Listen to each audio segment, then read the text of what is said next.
বেশ কিছুদিন ধরে খেয়াল করছি আমার মামাতো বোন আমার স্বামীকে কুরুচিপূর্ণ দৃষ্টিতে দেখে। মামার বাড়ির পাশে আমার বিয়ে হয়েছে। মামার বাড়িতে আমাকে প্রথম দেখে আমার স্বামী নাবিল পছন্দ করে, তারপর বিয়ের প্রস্তাব পাঠায়। ছেলে হাই স্কুলের শিক্ষক, বেশ ভদ্রনর্ম সুদর্শন হওয়ায় সবাই রাজি হয়ে যায়। বেশ ধুমধাম করে নাবিল আর আমার বিয়ে হয়। বিয়ের পর থেকে আমার মামাতো বোন হাবিবা সবসময় আসা যাওয়া করত। প্রথমে আমি বিষয়টা স্বাভাবিকভাবেই নিতাম। তারপর খেয়াল করলাম হাবিবা ঠিক তখনই আসে যখন নাবিল বাড়িতে থাকে। নাবিল বাড়িতে থাকলেই সারাক্ষণ উছিলা খুঁজে আমাদের বাড়িতে আসার। তারপর অন্য সময় সে ওড়না পরে থাকলেও নাবিল বাড়িতে ফিরলেই সে ওড়না ছাড়া ঘুরে বেড়ায়। আমি বিষয়টা একদমই পছন্দ করি না। একবার বলেই ফেলি ওড়না পরতে। হাবিবা বলে যে এখন মডার্ন যুগ, হ্যান ত্যান, এইসব এখন নরমাল। ছোট মানুষ সবে ক্লাস 10-এ উঠেছে, তাই আমিও কিছু বলি নাই। কিন্তু ও এতেও থেমে নেই। বিকেলে নাবিলের জন্য আমি নাস্তা বানালে ও দৌড়ে এসে নাস্তা বানিয়ে নিয়ে যায়। তারপর নাবিলের সঙ্গে বসে বসে অনেকক্ষণ গল্প করে। আবার নাবিল টিভিতে খেলা দেখতে বসলে হাবিবাও গিয়ে একদম গা ঘেঁষে বসবে। আবার বাড়িতে না আসলেও নাবিলের ফোনে ফোন দিয়ে কথা বলে। কিন্তু আমার ফোনে তো ভুলেও কখনো কল দেয় না। এমনকি মাঝে মাঝে নাবিলের ফোন চেক করলে দেখি যে হাবিবা বেশ কয়েকবার মিসড কল দিয়েছে। তবে এই বিষয়টা যে পুরোপুরি একপাক্ষিক তা আমি খুব করেই বুঝতে পারি। নাবিল আমাকে খুব ভালোবাসে, সে খুব ভালো মনের মানুষ। নামাজ পড়ে নিয়মিত, আমার বোনকে বোনের মতো স্নেহ করে। তবে ইদানিং খেয়াল করছি হাবিবা বাসায় আসলে নাবিল যথাসম্ভব চেষ্টা করে হাবিবাকে এড়িয়ে যাওয়ার। হাবিবা কথা বলতে চাইলেও নাবিল কথা বলতে চায় না। সেদিন তো বলল হাবিবা বাড়িতে আসলে যেন তাকে আগে থেকে জানাই। আমি অবশ্য জিজ্ঞেস করেছিলাম কেন। হাবিবা থাকলে কি? নাবিল বলল এমনি। তোমরা বোনেরা আড্ডা দাও, তোমাদের মধ্যে আমি কি করব। নাবিল কিছু না বললেও আমি বুঝলাম কিছু একটা হয়েছে। তাই ওদের উপর নজর রাখলাম। আর একদিন সন্ধ্যায় দেখতে পাই হাবিবা আর নাবিল কথা কাটাকাটি করছে। নাবিল খুব বকছে হাবিবাকে, একসময় বলে আর যাতে এ বাড়িতে না আসে। হাবিবা কাঁদতে কাঁদতে ঘর থেকে বের হয়ে যায়। সেই দিনের পর থেকে 7 দিন আসে না হাবিবা। নাবিলকেও ফোন করে না। কিন্তু নাবিলের দিকে লক্ষ্য করে দেখি ও কেমন যেন মনমরা হয়ে থাকে। সারাক্ষণ কি যেন ভাবে, ঠিকমতো খাওয়া দাওয়া করে না। এর মধ্যে মামা মামি জানায় হাবিবার বিয়ে ঠিক হয়ে গেছে। ছেলে খুব বড় ব্যবসায়ী। সামনের সপ্তাহে বিয়ে। হাবিবার বিয়ের খবরে আমি মনে মনে বেশ প্রশান্তি লাভ করি। নাবিলকে কথাটা জানাতে কেমন যেন চমকে ওঠে। তারপর মুখে বলে ভালোই হয়েছে, মেয়ে বড় হয়েছে, বিয়ে দিয়ে দেওয়াটাই উচিত। আমি শুধু নাবিলের মুখের দিকে চেয়ে রইলাম। ওর মুখ দেখে মনে হলো ও একদমই খুশি নয়। এর ঠিক 2 দিন পরে নাবিলের ফোন চেক করে দেখি হাবিবাকে কল করেছে, প্রায় আধা ঘন্টার মতো কথা বলেছে। বিষয়টা দেখে আমার বুকের মধ্যে ধুমড়ে মুচড়ে উঠল। অজানা ভয়ে কুঁকড়ে গেলাম। তবে এরপর থেকে নাবিলকে বেশ স্বাভাবিক মনে হতো। আমিও সব ভুলে স্বাভাবিক হয়ে গেলাম।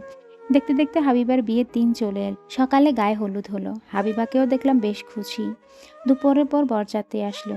বিয়েতে বরে বউকে 2 ভরি গয়না দেওয়ার কথা, আর মামাও 3 ভরি গহনা দিবে। সবকিছু দিয়ে সুন্দর করে হাবিবাকে সাজানো হলো। কি যে সুন্দর লাগছিল দেখতে হাবিবাকে। বিয়ের নিয়ম শুরু হলো। হাবিবাকে সাজিয়ে ঘরে রেখে সবাই বরের কাছে এলাম বরের কবুল বলা দেখতে। হাসি মজার ছলে ছেলে কবুল বলা সম্পূর্ণ হলে সবাই চলে গেলাম বউয়ের কাছে। কিন্তু আশ্চর্যের কথা, বউ ঘরে নেই। কিছুক্ষণের মধ্যে পুরো বাড়ি ওয়াশরুম সব চেক করে ফেললো। তবুও হাবিবাকে কোথাও পাওয়া গেল না। মুহূর্তেই পুরো বাড়ি কথাটা ছড়িয়ে পড়ল। হঠাৎ আমার মনে হলো অনেকক্ষণ হলো নাবিলকে দেখতে পাচ্ছি না। নাবিল কোথায় গেছে? পুরো বাড়ি খুঁজে ফেললাম, কোথাও নেই। ফোন করলাম, ফোনটাও বন্ধ। মনের মধ্যে ভয় ঢুকে গেল, তাহলে কি নাবিল আর হাবিবা একসাথে কোথাও গেছে? তখনই হাবিব আর ভাই দৌড়াতে দৌড়াতে এসে বলল, সর্বনাশ হয়ে গেছে আপু, বাগানে গাছের সাথে ঝুলে আছে। হাবিবার ভাইয়ের কথা শুনে পুরো বাড়ি হুলস্থুল বেঁধে যায়। মামা, নানা, বাবা আরও অনেকে ছুটে যায় বাগানের দিকে। মামি টেনশন নিতে না পারায় জ্ঞান হারিয়ে ফেলে। বাড়ির সব মহিলারা সেখানে ভিড় করে। এদিকে এত লোকের মাঝে আমার চোখ দুটো নাবিলকেই খুঁজে যাচ্ছে, কিন্তু কোথাও ওর দেখা নেই। হঠাৎ মনে হলো বাগানে গিয়ে দেখা উচিত, ওখানে কি ঘটেছে। যেই ভাবা সেই কাজ।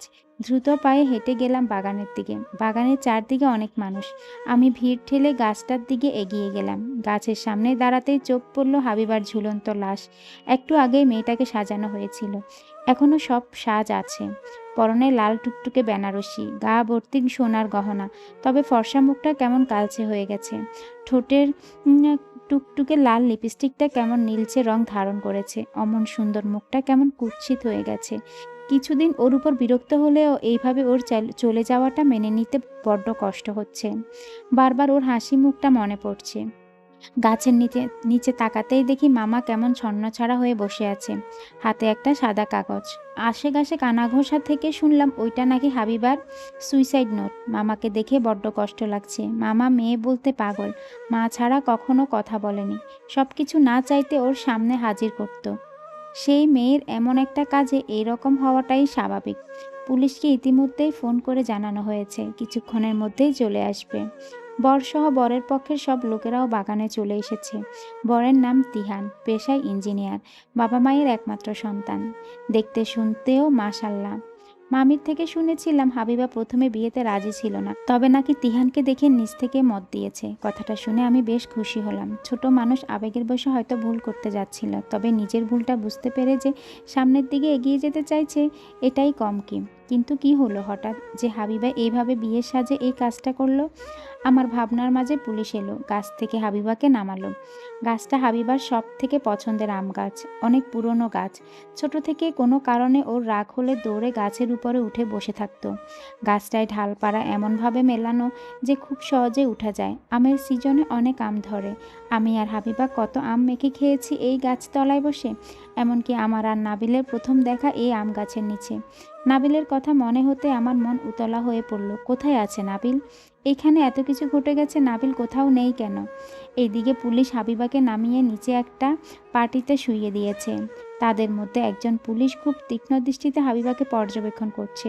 উনার ব্যাচে নাম লেখা তাকরিম, দেখতে বেশ সুদর্শন, চোখে কালো সানগ্লাস, মুখে রহস্য জানার তীব্র ইচ্ছা। বেশ কিছুক্ষণ হাবিবাকে পর্যবেক্ষণ করে উঠে দাঁড়ালেন লোকটা। তারপর আমার নানাকে ডাকলেন আর বললেন, আমি ইন্সপেক্টর তাকরিম। নাম কি আপনার? আর আপনি কে? এই ভিকটিমের? নানা বললেন, আমি সাফায়েত উদ্দিন, হাবিবার দাদু। ইন্সপেক্টর তাকরিম বললেন, আচ্ছা, তা ভিকটিম কি জোর করে বিয়ে দেয়া হয়েছিল? নানা বলল, না না স্যার, মেয়ে তো প্রথম থেকে রাজি ছিল। আমার ছেলে ওকে খুব ভালোবাসে, ওকে কখনোই কোনো কাজে জোর করে না। ও নিজেই বলেছে তিহানকে ওর পছন্দ হয়েছে, তারপরে বিয়েটা ঠিক হয়েছে। ইন্সপেক্টর তাকরিম বলে, যদি বিয়েটা নিজের ইচ্ছাতেই করে তবে আপনার নাতিন এই কাজটা কেন করলো মিস্টার সাফায়েত? নানা বলেন, সেটাই তো বুঝতে পারছি না স্যার। মেয়েটা একটু আগেও তো হাসতে হাসতে সাজলো, দেখুন না কি সুন্দর করে বিয়ের জন্য সেজেছিল। ইন্সপেক্টর তাকরিম বললেন, তা বিয়ে বাড়িতে এত লোকজন, কেউ খেয়াল করেনি যে কনে ঘর থেকে বেরিয়ে বাগানে গাছের সাথে ঝুলে পড়লো? কোথায় ছিলেন সবাই? নানা বলে, আসলে বরকে সেই সময় কবুল পড়ানো হচ্ছিল, আর সবাই সেখানেই ছিল। তারপর বরকে কবুল পড়ানো শেষে হাবিবার ঘরে কাজী সহ সবাই গেল, কিন্তু তখন হাবিবা ঘরে ছিল না। তখন সবাই তাকে খোঁজাখুঁজি শুরু করলো, আর তারপরেই তো এই বলে নানা কাঁদতে শুরু করলেন। ইন্সপেক্টর তাকরিম বলেন, শান্ত হন, দেখুন সবাই যদি অধৈর্য হয়ে পড়েন তাহলে কিভাবে হবে? তা কে প্রথম ভিকটিমকে দেখেছিলেন? নানা ইশারা করে হাবিবার ভাই হাবিবকে দেখায়। ভিড়ের বাইরে এক কোণায় দাঁড়িয়ে হাবিব কাঁদছে। হাবিবার দুজনই যমজ ভাই বোন, বয়স 18 পেরিয়ে 19 চলে। অন্যান্য সমবয়সী ভাই বোনদের মতো মোটেও ঝগড়াঝাটি সম্পর্ক ওদের ছিল না। দুজনের মধ্যে খুবই আন্ডারস্ট্যান্ডিং ছিল। ইন্সপেক্টর তাকরিম হাবিবের দিকে কিছুক্ষণ তাকায়, তারপর বলে, আচ্ছা, গাছের নিচে বসে আছেন উনি কি ভিকটিমের বাবা? আর উনার হাতে কাগজটা কি? ভিকটিমের সুইসাইড নোট? নানা কাঁদতে কাঁদতে মাথা নাড়ে। ইন্সপেক্টর তাকরিম মামার দিকে তাকায়। মামা এখনো গাছের নিচে ধূপ করে বসে আছে। সে হাবিবকে দেখে চিৎকার করে উঠেছে, আর কোনো কথা বলেনি। ইন্সপেক্টর তাকরিম মামার কাছে গিয়ে তারপর তার হাত থেকে সুইসাইড নোটটা নেয়, কিন্তু মামা টু শব্দ করে না, এখনো ধুম ধরেই বসে আছে। ইন্সপেক্টর তাকরিম কাগজটা খুলে তারপর সেটা পড়ে, একটা পলিথিনে ভরে পকেটে পুরে। ইন্সপেক্টর তাকরিম এবার এগিয়ে যায় তিহানের দিকে। ছেলেটার মুখ কেমন ছোট হয়ে গেছে। বিয়ে করতে এসে এরকম একটা পরিস্থিতিতে আসলে কি রিয়েক্ট করা উচিত হয়তো বুঝতে পারছে না। তিহানের পাশে দাঁড়িয়ে আছে ওর বাবা ব্যারিস্টার কামাল। তিনি প্রায় 6 ফুটের বেশি লম্বা হবেন। বয়স 60 হলেও দেখে মনে হয় বয়স এখনো 50-এর কোঠায়।